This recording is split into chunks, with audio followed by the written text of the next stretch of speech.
Hi, it's Amy McLean here with the CFX Download. I'm with my colleagues Noah Ziegler and John Saavedra. And for history making, for the first time ever, we have a live guest, former FCC commissioner, congressional staffer, Free State Foundation fellow slash video podcaster, newly named Media Institute CEO, and most importantly, maybe not most important, but he's also a CFX columnist. So welcome, Mike O'Reilly. It's great to have you. Thanks so much for having me. A pleasure to be here. Yeah, well, I wanted to bring you on because you just wrote this column for us, and I will make sure we link it below, where you talked about a word that we're hearing a lot as we get closer to these midterm elections, and that is affordability. There's been a lot of talk about the rising costs of everything from what we eat to where we live. But you said, I think it was outlandish for political leaders to call communication services unaffordable. And I'm just wondering if you could talk a little bit more about why you see it that way. Well, to play off your point, and it's I think it's silly season in Washington, D.C. I've lived through many of these in my career, and you've got policy leaders and politicians screaming, that's unaffordable, that everything's unaffordable. And they'll highlight the communication sector and say, back in the 1800s, the cost of telephone service was a quarter of a penny. Well, look at the communication sector actually has one of the best stories to tell and one of the best circumstances compared to every other part of the economy. And when you look at the data points, you can break them down by sector. If you think wireless industry, costs are down compared to last year, equipment costs are down compared to last year, and over the last 10 years, they're down substantially. You look at the broadband marketplace, and I want to quote a data point from my story. U.S. Telecom reports that broadband real prices fell 8.7% in 2015 and 43% since 2015. While at the same time, other consumer prices rose 36% during the same time period. So you've got consumer prices going up and broadband prices going down. But the same thing applies in other sectors. You look at what the high-tech sector has brought us. They've actually been amazingly offering of substitutes that compete with traditional offerings, and whether it be on the video side, where they've been in the streaming sector and held in check prices on video services, but they've also created the biggest library of content we've ever had. Now, content costs have gone up, and I don't see the same politicians saying, oh, we shouldn't pay that sports figure or that new drama lead their enormous salaries. Let's cap their salary. They're not saying that. They're just expecting the distribution model to somehow prevent that from happening, when at the same time consumers are loving the programming. So it's kind of a misnomer in the video side, especially when you're talking about everybody moving to the streaming side to give so much more choice and functionality. And you see that everywhere else. The availability is not, and the prices aren't just amazing, it's the capability that's increased. In broadband, we've seen the speeds go up 9-fold in the last decade. The same thing in wireless. Speeds are up, capacity is up. So you're getting more for your dollar even as prices are dropping. And then compared to every other sector, the communication sector is hitting a home run. This is one of the best sectors that you could look at. And so when I tell politicians, and I was trying to make the point in my story is, hey, or my column is, hey, if you want to pick on prices or affordability, go somewhere else. The communication sector has done a wonderful job for consumers and has really brought benefit. And you should go pick on somebody else that may not have the same story. Yeah, I think that's a really important point, the real prices, because that's, the price baked in with inflationary power, right? That's the purchasing power. And it's hard. You use the word silly season, but I think it's hard, especially when you're writing that check and you remember writing that check differently a few years earlier. It's hard to, as a consumer, maybe to see that, right? So I know that when you were a commissioner at the FCC, you voted in favor of the voluntary broadband nutrition labels, which sort of look like a nutrition label and give you the speed, the price, try to make all that a little bit clearer. Since after you left, they became mandatory. I'm wondering what you think. Does that help at all? Does that help consumers understand prices? No. No, look, I was willing to do some type of voluntary structure. I thought there was this small percentage of population that it could help. And so I wasn't against if companies wanted to do it. I wasn't going to prevent them from doing so. But I think it's a very confusing situation. The broadband labels have turned out to be much more complex than if you go look at a soup can, excuse me, in the grocery store. You're talking about a lot of different things they're trying to compare at the same time, and they just don't match up. And you can't just say it's not a simple A and B comparison. So I don't think that they were the right solution. I don't think they're actually a solution of a problem, because I think the problem, as I discussed earlier, it doesn't exist. It's not about an affordability problem. It's not about a speed problem. You're getting more than you've ever gotten before. Consumers have gotten, the best of best. And then we talk about, and I don't want to bore you here, but we always get the comparison to Europe. Oh, Europe's so much better. The prices are so much better. Yeah, the prices may be on average slightly better, but you're getting a far inferior product. You're getting, a broken down Chevy compared to what we're driving here in the United States. And anyone has to look at COVID, just notice how their inferior networks collapsed, and they had to tell providers, please don't send as much traffic. We can't handle as much as you got out there. So I think the European argument is a waste of time, and it's really trying to just deflect about what's happening in the United States.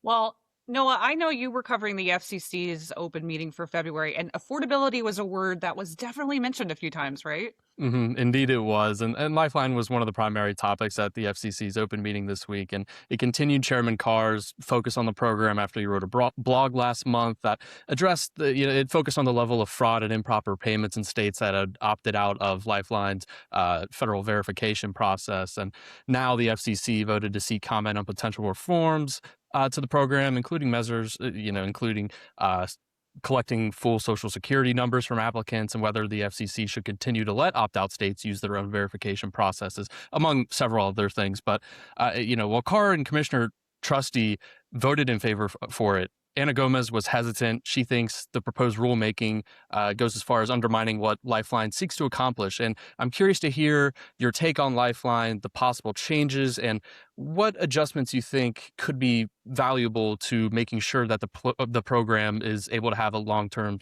sustainable life. Well, look, there's no doubt that there's been massive fraud in the Lifeline program. It's about $900 million a year in spend, and it's had considerable problems that have been tried to plug the holes in different administrations, and they just really haven't worked. I have trouble with Lifeline. I would wish that we would fundamentally reform it. The ideas that the chairman is coming up with probably would help, but I'm not part of that process. I've been working on that item, but they probably, from his perspective, will sharpen this. But I think we should fundamentally review the program. It tries to be a means-tested program, but it's not done well. It's got too many incentives that are wrongly designed. I think the providers have a tough time trying to comply with the rules, which are completely complex, and catch them in a web sometimes when they're not meaning to. They're just trying to provide service. So to me, it's a slightly backwards approach to the world. I probably was more favorable something like the ACP. And probably could have, and advocated that we look at something more favorable like that. It could probably do some reforms there as well and make us sustainable. I do think affordability needs to be addressed, but I don't think it's Lifeline is the model that I want to copy and the problems that it's had. I hope they can improve it, but I'm doubtful. Mm-hmm. And I know that was, and again, Commissioner Gomez had talked about how the report kind of focused on one thing, and the proposed changes, or at least, the ideas that the FCC wants to see comment on, doesn't really, she thinks it doesn't really address what the report was, more so about, which again was about fraud and improper payments. Have you read the Inspector General's report, or have you had a chance to look at that? Yeah, I breezed it. I don't, like I said, I don't spend a lot of time on the issue. It's I don't dig into every issue I used to. I used to Mhm. read everything that I voted on and everything that came out of the commission, and now I don't have the need to do so. But so I breezed it, and look, I think the chairman's doing a great job trying to fix the program, and I think he's addressing a couple of different things. I think the verifiers probably improves the situation, but to me it's somewhat structural that needs to be fixed. And I don't think that, and I appreciate Commissioner Gomez's viewpoint. I'm not sure that we would align on this if we were. I did a panel last week with former Commissioner Clyburn, and she's obviously a defender of the Lifeline program. And she didn't appreciate my views that the program is in need of a top to bottom reform. That's just how I view it, and we just haven't spent enough time on it. You can't get enough momentum at the agency to do the work that needs to be done. So I just quickly want to move things over to your work at the Media Institute, your new role. You're going to be leading the Institute at a very interesting time when the First Amendment is in the news quite a lot. Especially recently. So I just really want to know what your first month leading the Institute has been like. Well, I wish I could say it was delving into First Amendment issues, and some of that I have done, but narrowly. In some regards, taking over an organization is dealing with administrative issues. Getting my hands around the budget, understanding and meeting the wonderful people that work with the Media Institute, and understanding, working on setting up our lunch series so we have dynamic speakers on a monthly basis that can really pinpoint some of the issues that are in the news and really talk about them and create dialogue. So there's been a lot of setup work, and I'm hoping that will mature and I can delve into some of the policy work. You're not wrong to say that the First Amendment's been in the news quite a bit, and understandably, and at some point we'll get a chance to get deeper into it. But I'm just trying to get my hands around the administrative side of the equation and embrace the good work that it does. Yeah, I wonder, Mike, if you could maybe, just because I don't think everyone really understands what the Media Institute is, and in these luncheons that you mentioned, which I plan on trying to hit next week, can you tell us a little bit about what it is for maybe Sure. folks who don't know?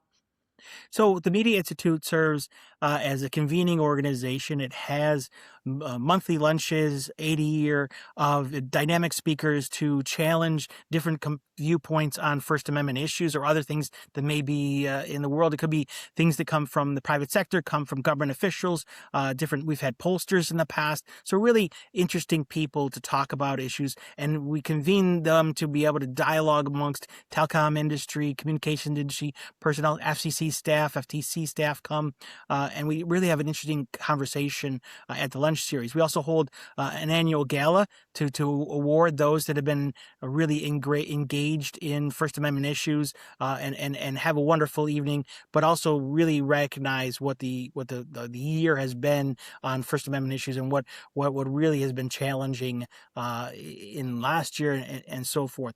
Beyond that, we're engaged in the, I would say, the legal process, and where we think that government officials or otherwise have really pushed the bounds and have broken into authority or pushed authority that they don't have. And we file a number of amicus brief, usually with somebody else taking the lead. We've jumped into the litigation side of the equation. And what I've suggested is we really need to get a handle, and this goes to the previous question, we really need to expand our reach. To not just be the communications industry, but I view that term largely to include the high tech, or people like use the term big tech. I think that they have a wonderful story to tell, and I think the issues they face are many the same that the communication industry has faced over the years. So it's an education process and also a litigation process, I think, that comes from TMI. It's a small organization. There are a number of First Amendment organizations in the United States, but I think we play a particular role in the media side of the equation. Mm-hmm.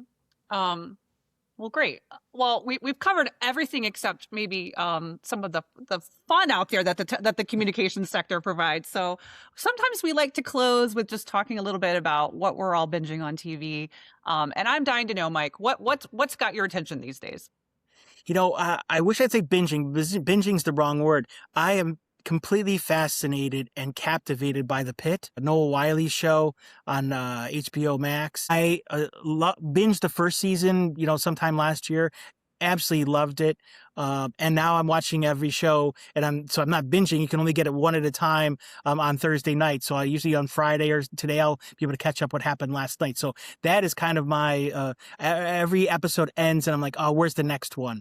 Appointment television Thursday's been kind of my thing. So The Pit is high on my list. And then after that, I must admit, a lot of the shows your followers probably wouldn't watch their kid shows. And my daughter loves to watch people playing video games and Minecraft and a number of different things that you can imagine on the big screen and on the little screen.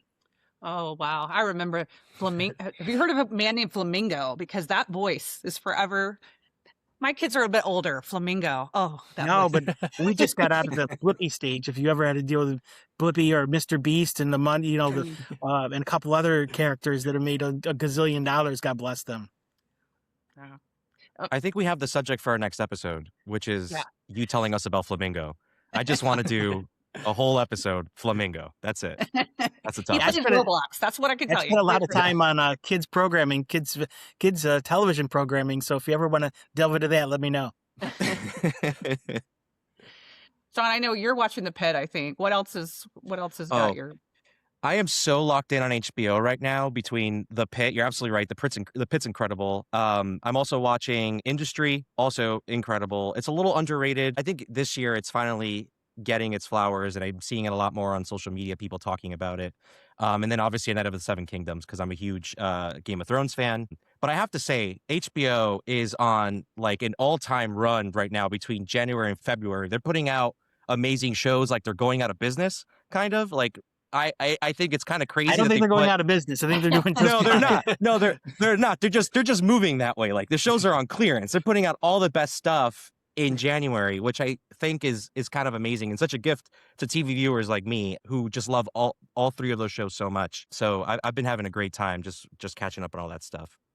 Okay, well, I got to talk a little bit about Peacock, because I know everyone's going to say, yeah, Olympics. I don't watch the Olympics, but I've been watching so much Peacock lately. Traders, huge Traders fan. Oh my gosh, it's like so good. But there's some really good original series on there right now. Last night we tried out The Burbs, which has Keke Palmer, and it's kind of a play on the movie with Tom Hanks, and we've made it through the first episode and I cannot wait to watch the next. It's really good. I would suggest trying it. And the other show on Peacock that has our attention is Ponies, which is persons of no interest, and it's about these women that are like in Russia and they're working for the CIA after their husbands die, and it's super fun too. Like, I am so impressed by what's going on over there beyond the Olympics. Noah, are you watching anything? Noah, by the way, Mike, is known for watching shows that are like at least 20 years old. I'll turn it back to HBO Max, because I have been doing a much better job of working through Sopranos, if we're going to, talk about kid shows.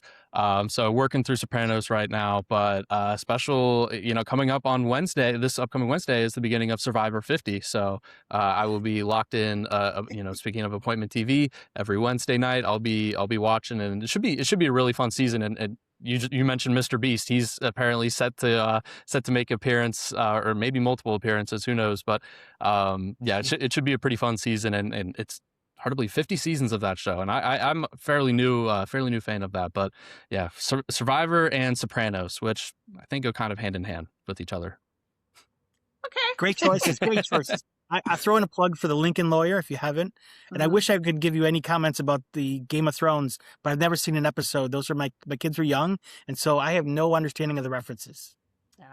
Yeah. It's awesome. Watch all of them whenever you have time. With all the ample time you have, go watch all 8 seasons of Game of Thrones, then watch 2 seasons of House of the Dragon, and then go watch Night of the Seven Kingdoms. Highly recommend. Or go outside and enjoy the wet. Touch grass. Have you seen the weather? I mean, I'm in New York. Like the weather's for the birds right now. Watch Game of Thrones. Well, these are all interesting picks, and I'm going to have to add some of them to my watch list. I want to thank Mike O'Reilly for joining us today. And remember, you can check out episodes of CFX Download on YouTube and now on Spotify, as well as find all of our in-depth coverage and Mike's column on cablefacts.com. So see you next time.